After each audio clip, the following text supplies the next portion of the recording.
Okay, let's run.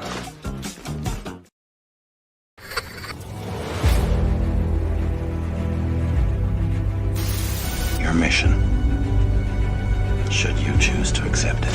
It's a quest. It's a quest for fun.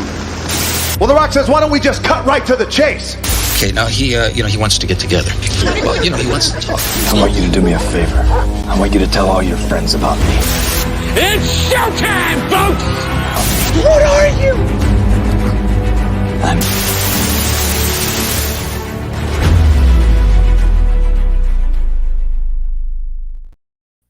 Greetings and salutations. Welcome to Nerdy Projects, where we introduce you to indie creators of all shapes and sizes that join us from any and all corners of the nerd universe. They tell us a little bit more about themselves and promote their current or future projects. And we also take your questions. So there you go. You get everything in just one nice itty-bitty little show.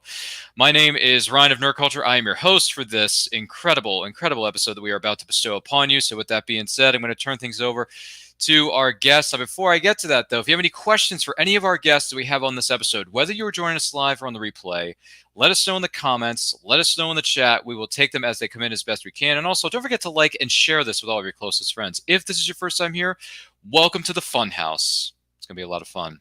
I hope so. We shall see, shall we? Yes.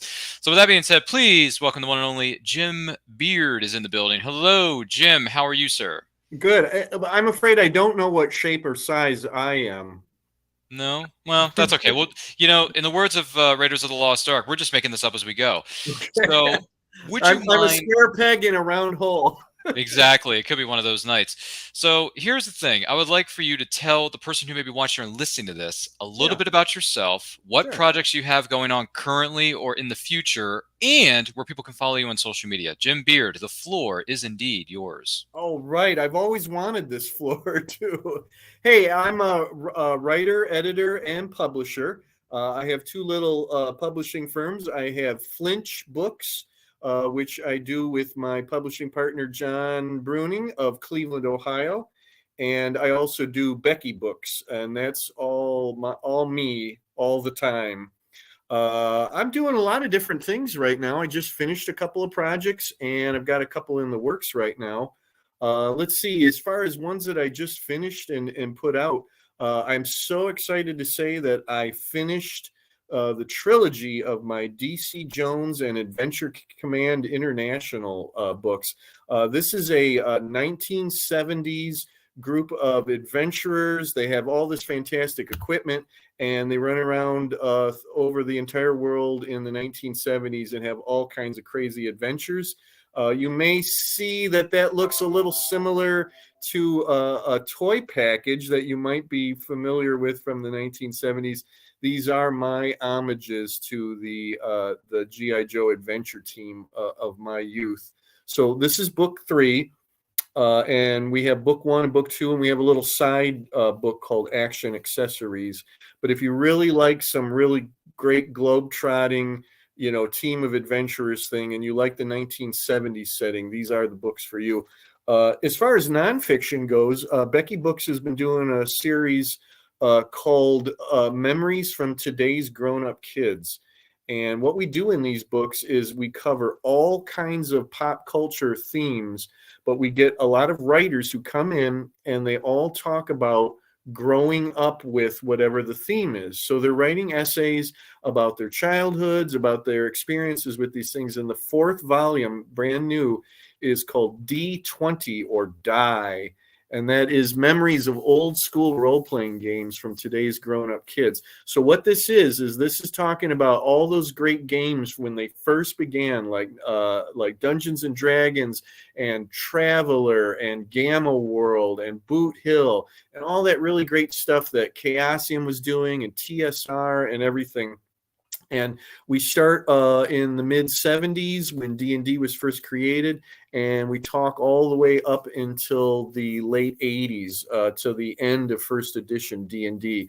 There's some fantastic writers in this book and some really, really great stories. You're going to see yourself, if you were a first-time role player back in those 70s and 80s days, you're going to see yourself in this book.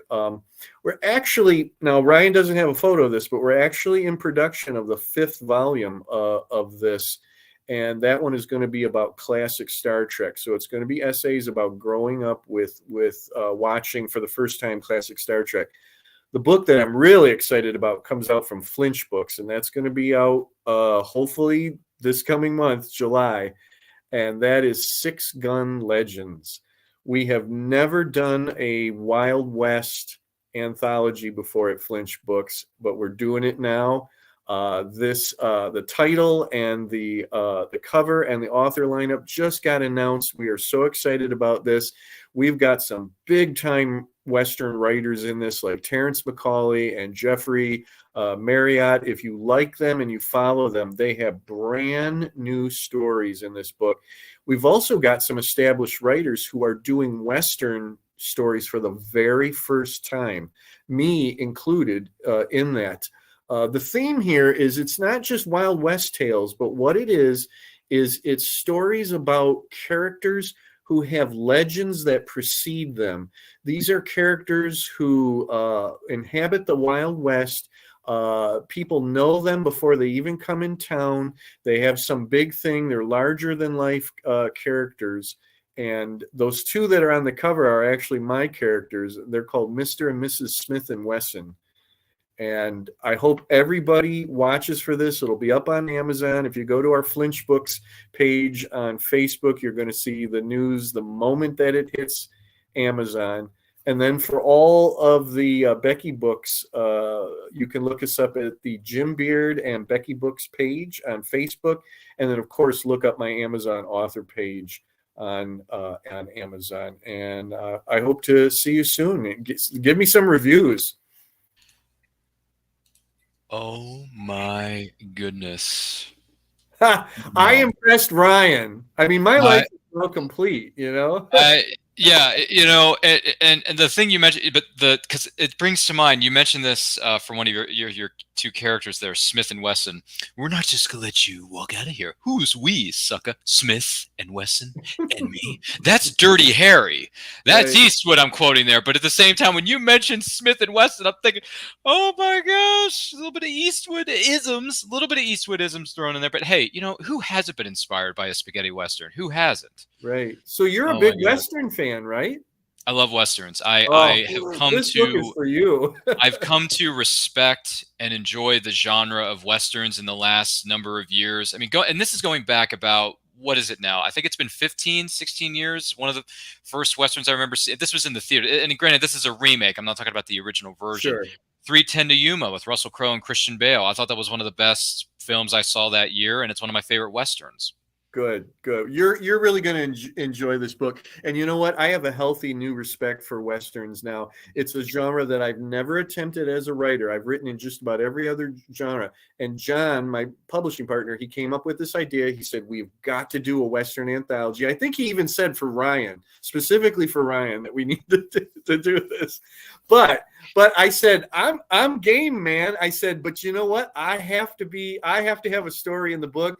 John says, he has to have a story in the book. This is the first Flinch Books where we're both in the same anthology together, and we're both doing Western stories. Now, he just did his first Western story, so this is going to be his second one.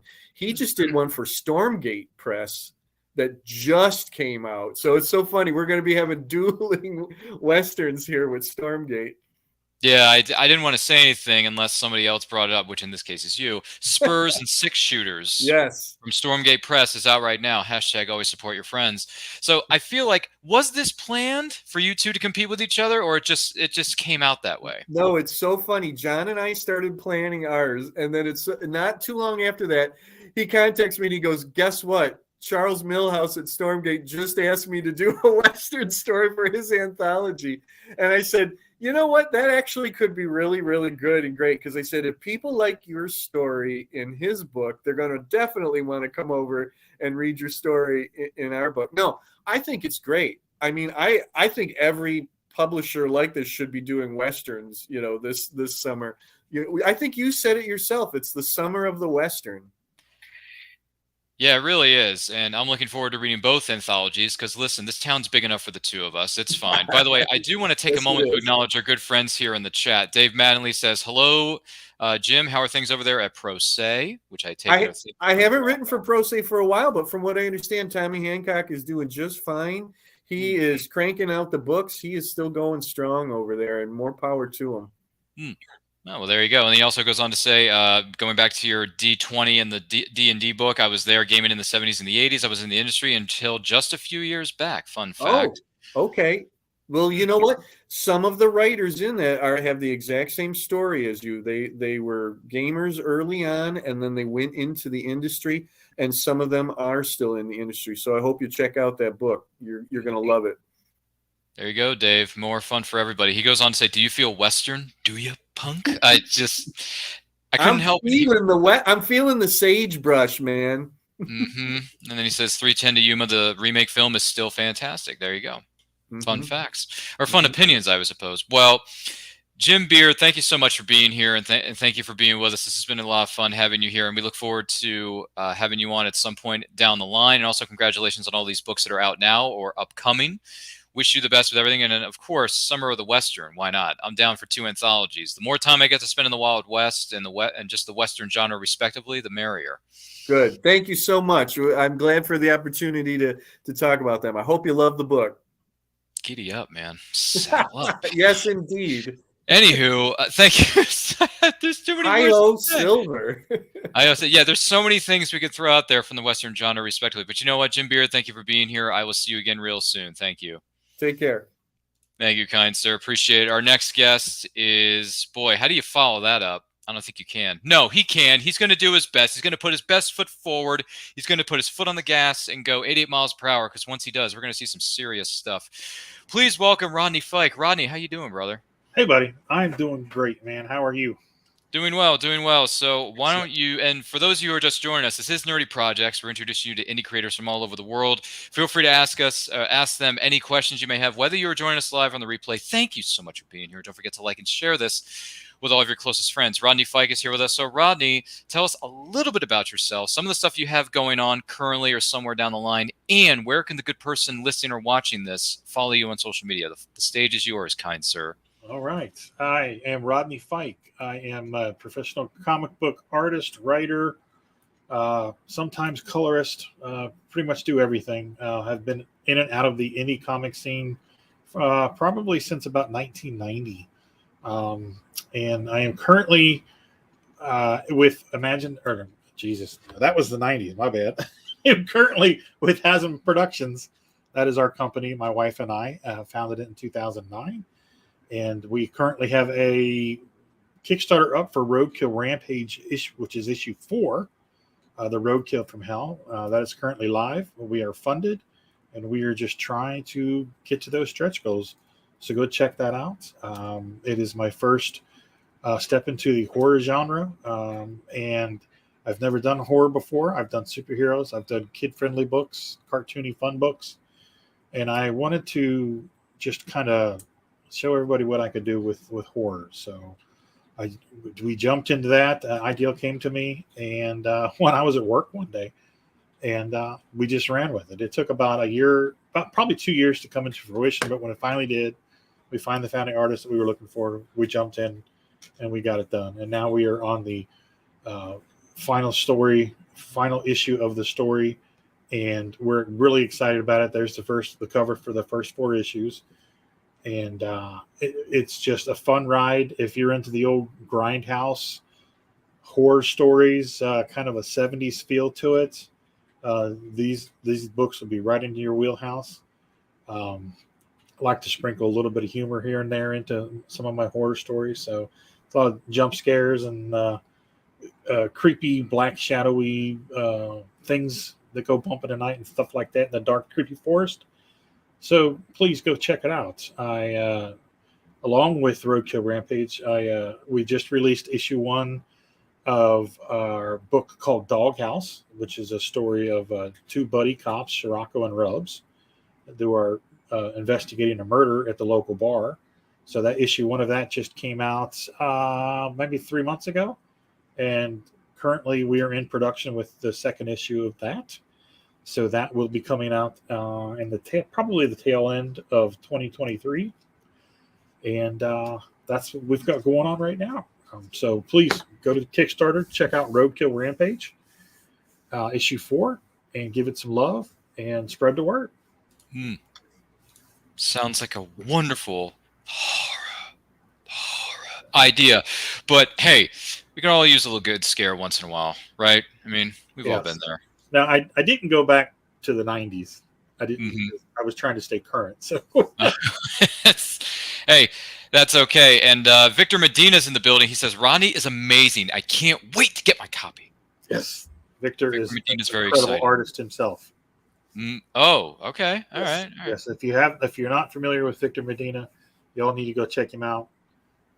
He's an amazing artist, super nice guy. So go check him out. You know, he's so nice, and this is a little behind the scenes story for you, for maybe listening or watching this. He friended me today. Really? He friended me. Yeah, he friended me. I was like, wait a minute, Victor Medina, who's that?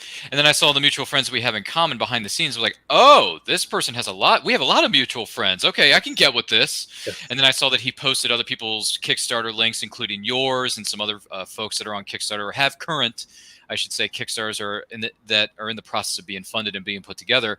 So I thought, you know what? This guy's a supportive person. All right, I dig this. Let's go with this. So, Victor, you waved at me. I waved back at you. You're welcome. There you go, Victor. We met our what's it called? The Facebook friend request quota. There it is. I'm writing this down. There you go. There you go. Booyah. So, but listen, in all seriousness, though, Rodney, congratulations to you and your creative team over there. Congratulations on Roadkill Rampage. All that good stuff. Thank you. You know, it looks like fun, looks like wild and crazy stuff. Who knows? Maybe we'll get it adapted into an animated Netflix series one day. Who knows? That would be fine with me. Animated, live action, I don't care. Mm-hmm. We can do them both. Why not? Yeah, just out of curiosity, though, if you had it your way, because when you have it your way, it just tastes better. Hashtag not a sponsor. Who would you cast in the lead role for Roadkill Rampage? Who would you put in there? Oh wow. Any names come to mind? Probably for the lead female actress.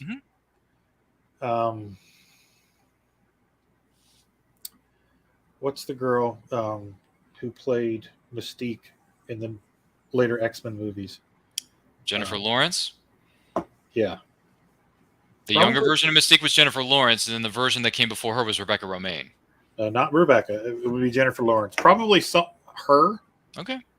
When I initially came up with the concept drawing for her, it was Eliza Cuthbert. Oh, Alicia Cuthbert, yeah, Alicia from 24, Cuthbert, yeah. 24. Mhm. Yeah, so that who was in my head when I created the character. But Jennifer's got a bigger she's A-lister, so let's put her on the cast. Okay. Hey, listen, they're two of the most beautiful women on the planet, so, There we go. Either one. Alicia Cuthbert, I mean, I remember when she did, and this is another fun fact, and I know I want to do our best to keep things here on Nerdy Projects, but for just 1 second, though, did you know Alicia Cuthbert was in the TV series Are You Afraid of the Dark way back when? Yeah, that's right. Alicia Cuthbert was on Are You Afraid of the Dark during the 90s era of Nickelodeon. True story.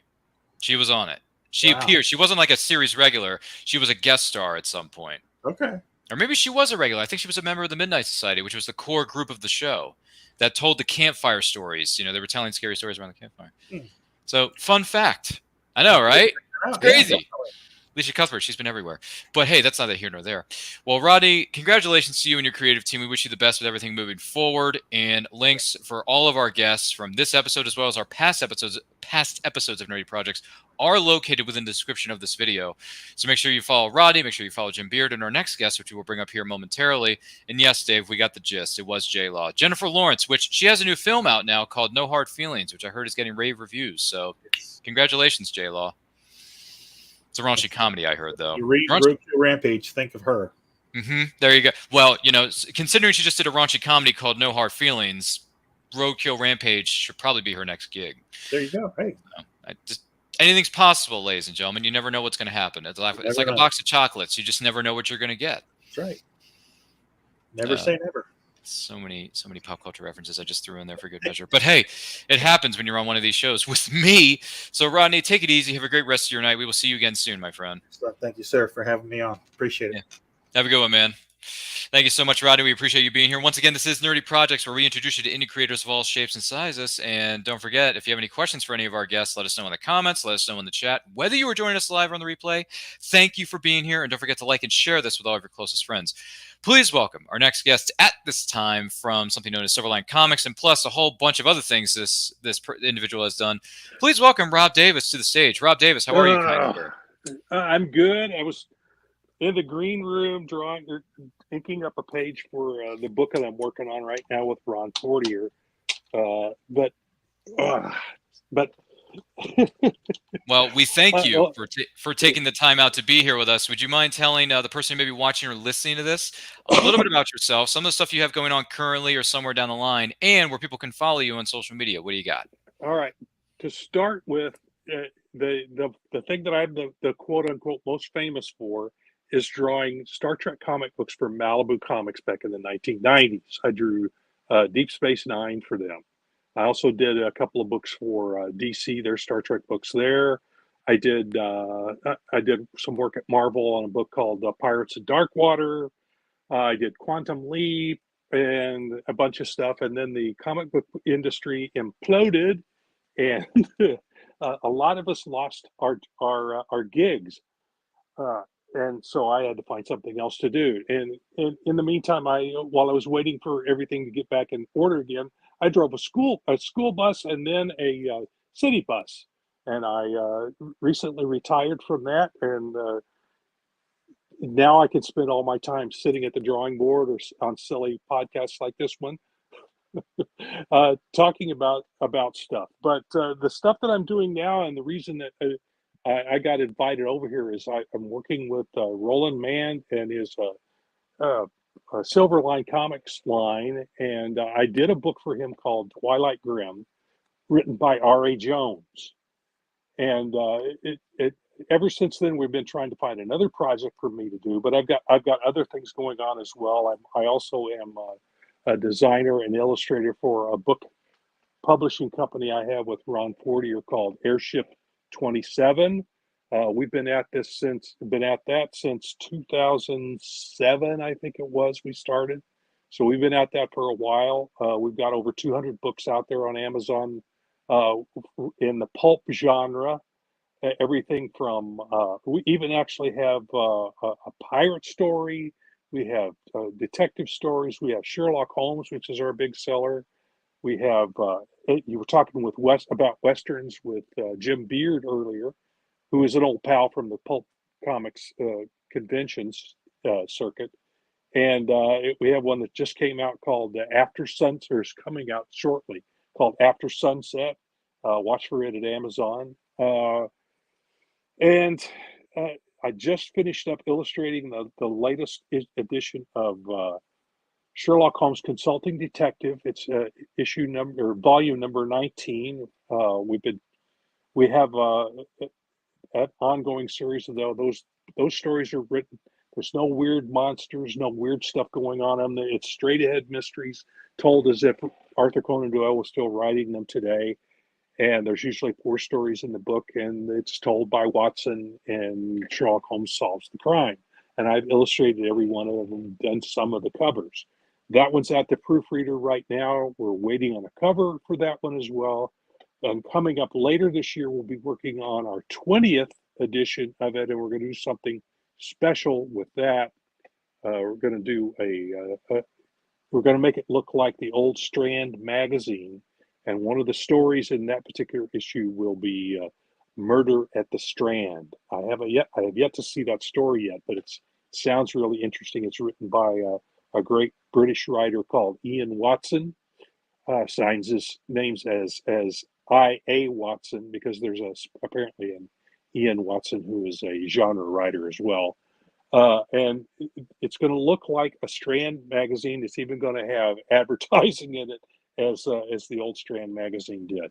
So that's what I'm working on, that's what I've been working on. And I'm also working on this book, like I said, with Ron Fortier called Boston Bombers. which is a book that Ron wrote back in the 1980s for Caliber Comics, and it was a 6-issue miniseries. It had some troubles with creative teams, and it took a while for it to get out because of that. And Ron and I, I'm trying to think, probably 6-7 years ago, he and I got together, and he said, well, that's one of the books that I really enjoy doing. I'd really love to see that in a graphic novel format. So I gathered it together, did a brand new cover for it, collected it together, and put it out there. And as I was putting it together, I was reading it, and I'm going, there's more to this story. So I talked Ron into talked him into trying to write that next phase of that particular story. And we looked around for an artist, and I got so sick of that I finally said, okay, look, if you'll write it, I'll draw it. And he goes, okay, go. I think what happened is, I think he hooked me and reeled me in, because I think he wanted me to do it all along. But anyway, I'm doing that right now. We've done the first issue, just came out. He popped the cover up there of that. It should be available at indieplanet.com sometime in the next few weeks. I've actually gotten my copies in, which is why I have that picture of the cover for you.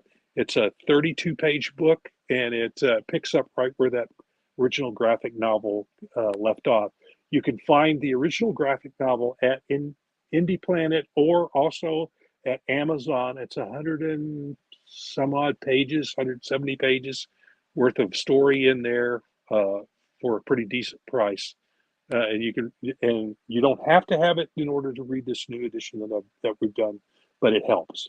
So what else am I doing? I'm doing way too many things. I think we'll leave it at that for now. That's the stuff we're doing at Silverline Comics. We're on a project. We've got a project coming up with them that I'll be doing. That is, we can't announce it yet because not all the pieces are in place yet. But there'll be a special announcement of that book when we put it all together. But it'll be an adaptation of a famous genre book. So something to look forward to. Any questions? Oh my goodness! Clearly, your resume is 12 miles long. So my next question I've been at this a while, since the 80s. Yeah, you're gonna have a hell of a resume. Yeah, you've been at this a while. Yeah, I'm looking at my watch here. Gee whiz! But yeah, hey, there's a reason I have white hair. Yeah. They say white hair or gray hair is a sign of wisdom. So there you go. I don't know about that. Well, maybe not. I don't know. Maybe we can ask Jim Beard in the backstage still area. And the Grim Reaper hasn't caught up with you yet, I think is what it is. Gee whiz. Well, I appreciate you sharing that with us. The next question I would have for you is, where can the person watching or listening to this follow you on social media to keep up with everything that you're doing? Yeah, well, I have my own website that I haven't updated for a while. It's robmdavis.com.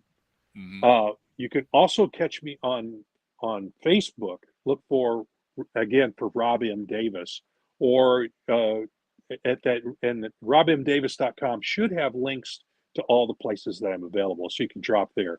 Now, all the books that I do for Airship 27, if I can put it together, is airship27hangar.com, and hangar is spelled with an Hangar. It's not a coat hanger; it's an airship hangar.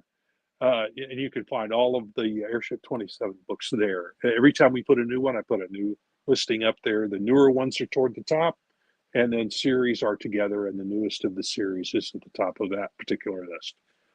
So I do the design work, I do illustration work, I do logo work, I do book design, I do illustrations. Ron is the editorial side, I'm the production side.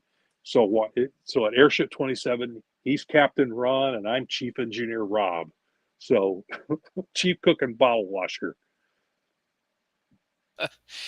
There you go. And thank you for sharing that with us and sharing everything you have either currently or stuff going on down the line. My question for you is, do you agree with Dave Mattingly's opinion that he says here in the chat? Dave Mattingly says Deep Space Nine is still the best Star Trek series of all time. Do you agree? I think it just edges out Strange New Worlds. I have just started.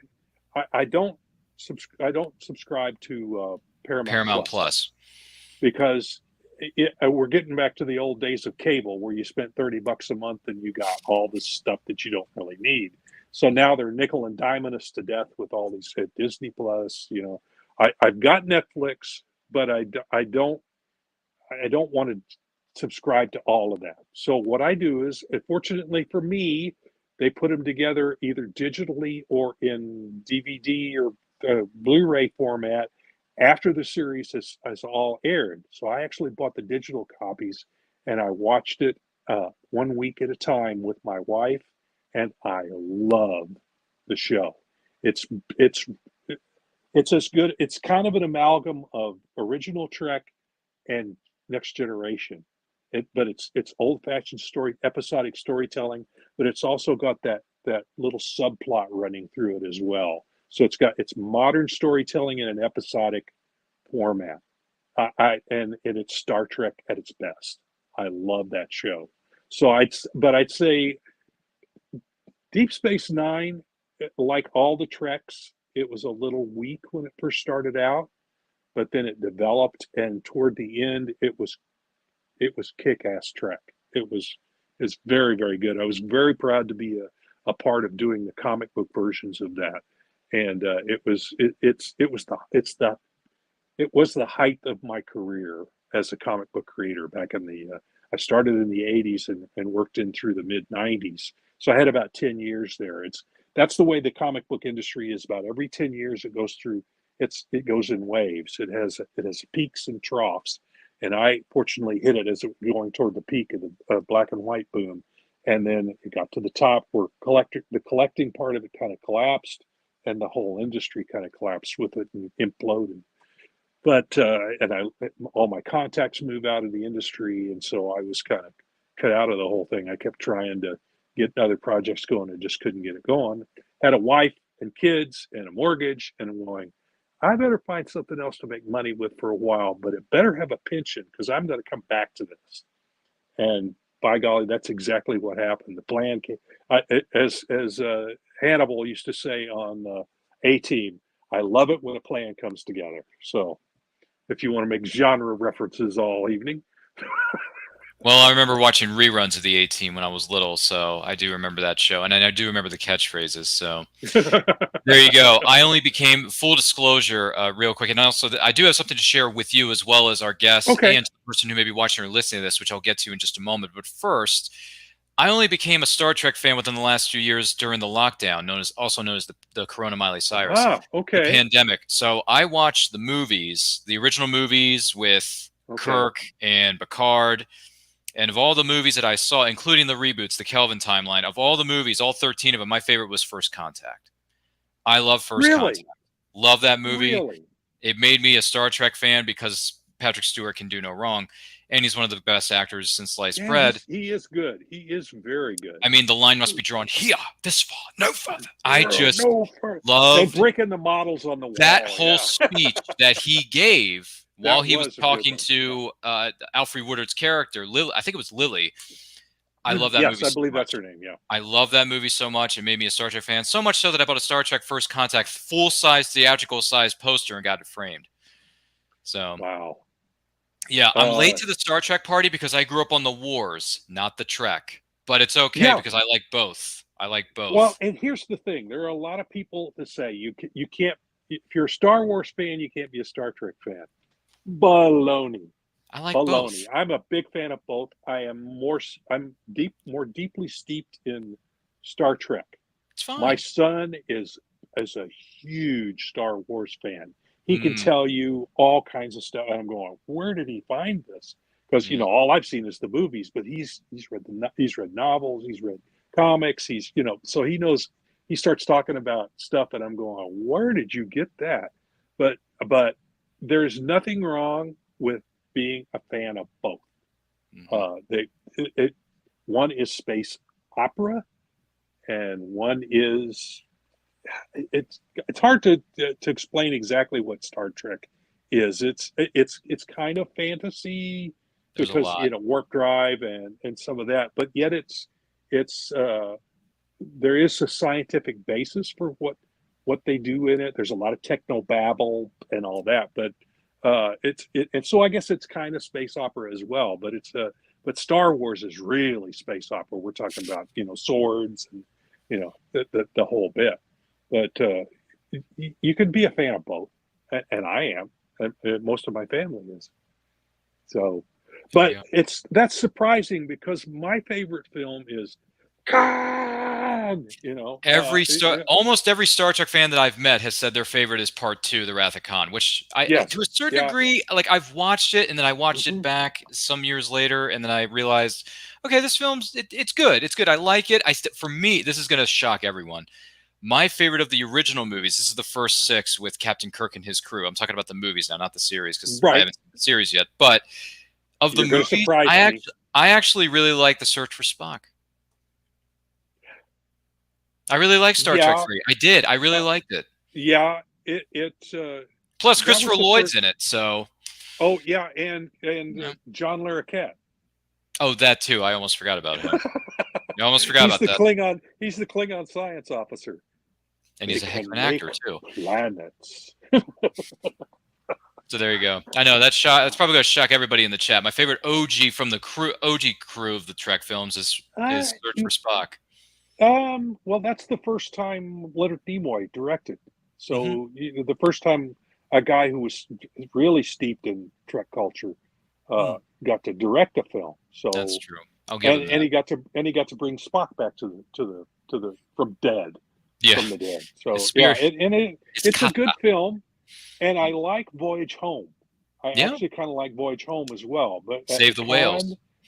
Yeah, exactly. But which in my opinion could have been a 30-second PSA, but whatever. It was a 2.5-hour movie. Well, the thing I liked about it was the humor. Because their fish is out of water. Fish out of water. Yeah, completely. The woman at the aquarium's like, correct who are you change. guys? Yeah, correct change when they tried to get on the bus. Yeah. And that guy's carrying a boom box, and he's like, what is that device? Where are the nuclear vessels? We don't know where it is, guys. And they're good. They're good. And I enjoyed those a lot. I thought that was a good film. But my favorite is definitely Khan because buried alive. It's just Ricardo just plays it up. Boy, he just chews the scenery. He chews it up. He does. Well, and the funny thing is, they didn't act together at all. Yeah, it was all. They were on different sets. They were on different sets. It was or on different the bridge stages. set at different times. Yeah. So they used the same bridge set for both ships. But it's also the whole bit about in the Mutara Nebula, that whole submarine type sequence. That it just had it ticked off a lot of things for me. That's why it's my favorite. Boy, who said we were going to stay on the reservation? No one did. But I will say this, though. For those of you maybe watching or just joining us and wondering what the frack is going on, this is Nerdy Projects, where we are introducing you to indie creators of all shapes and sizes. And we've had Jim Beard on here. We've had Rodney Fike. And yes, we have Rob Davis of Silverline Comics. Make mine Silverline. You're welcome, Roland. Yeah.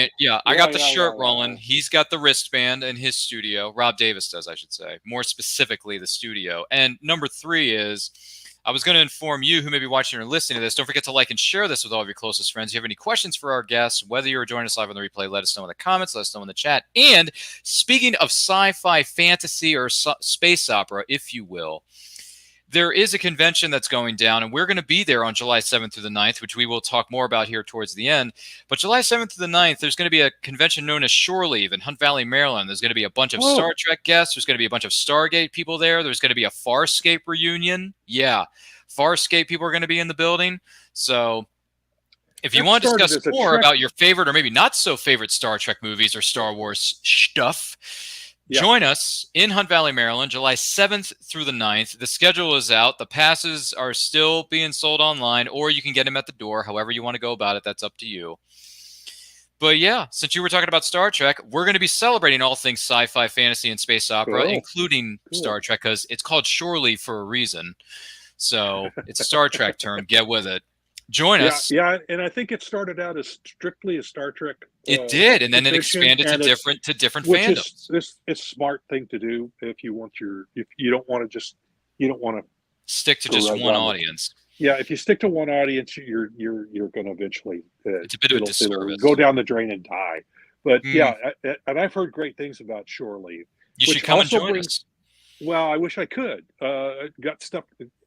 I need to plan a little. I'm an old man and I have family and all this, and so I have to plan ahead. And speaking of planning ahead, I forgot to mention that Silverline and I will be at the Daytona Comic Con in September. I believe it's the 9th and 10th. It's Saturday and Sunday, and I will have a table there right across from Silverline. My wife and I are going to drive down there. I live in Missouri. If we didn't cover that, but I live in mid-Missouri, and so we're going to drive down there on a vacation, a road trip. And my wife has never seen the ocean, so when this opportunity came up, I said, "Yeah, if you can get me a hotel room, and my wife and I can stay in, and then we go visit the ocean once the convention's over, then that would be great." But yeah, we're going to be down there. I'll have books for sale. I'll do sketches. We'll talk about Silverline, and there'll be, I think, Alex Saviak will be sitting next to me, which is, I've never met him. That'll be fun for you comics fans who know who the heck he is. So it'll be a good time. So come down and join us in Daytona, Florida, in mid-September. I believe it's the 9th and 10th. Well, that's going to be all fun. Well, congratulations to you, Rob Davis, and everyone over there at Silverline Comics, everything you've done in your historic 12-mile-long resume of a career. Good God. But we appreciate you and all of our guests for being with us. Thank you so much for being here with us, Rob Davis. I will talk to you very, very soon. Thank you, sir. Thanks for having me here. Yeah. I'm going to make mine Silverline. You're welcome, Roland. Well, oh, there's too much craziness going on in this studio. I think all four of us can agree to that. But listen, I want to thank you for joining us on this episode of Nerdy Projects. If this was your first time here, thank you so much for being with us. Don't forget to like, comment, share, subscribe, smash that notification bell to get notified when new videos go up. All the links to where you can follow me and our guests on this episode are located within the description of this video, so make sure you check that out. And once again, I did mention we are going to be at Shore Leave July 7th through the 9th. It's going to be our next stop on the Comic-Con tour in Hunt Valley, Maryland. And right after that, a few weeks later, we're going to be at GalaxyCon in Raleigh, North Carolina, which is going to take place on July 28th through the 30th. So that is going to be a lot of fun. They have a great roster of comic book writers, artists, vendors, incredible celebrity guests are going to be there. So definitely join us for all of our shows that we're going to be present at, whether it's Shore Leave or GalaxyCon. Can't wait to see you there.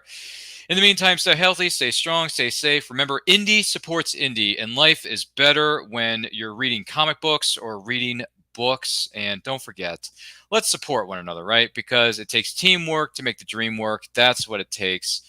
So thank you for joining us. And hey, all you got to do is take a look. It's in a book. And check out these other great indie creators right here, right now.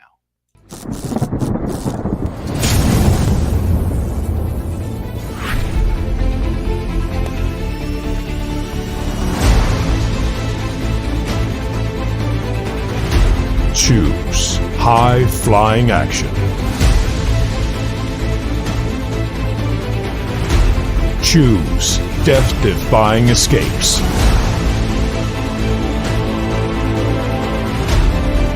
Choose spine-tingling thrills. Choose nail-biting intrigue. Now's your chance to choose the adventure. The Captain Hawkland Adventures. Available on Amazon.com.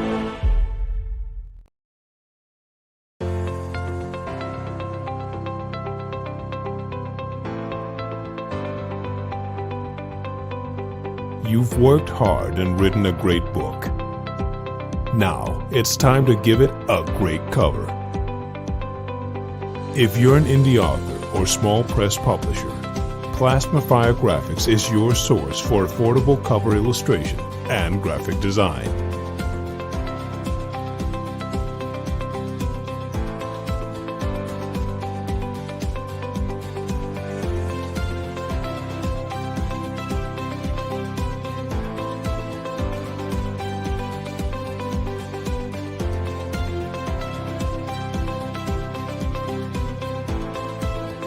Plasmafire Graphics, when the look of your book matters to you.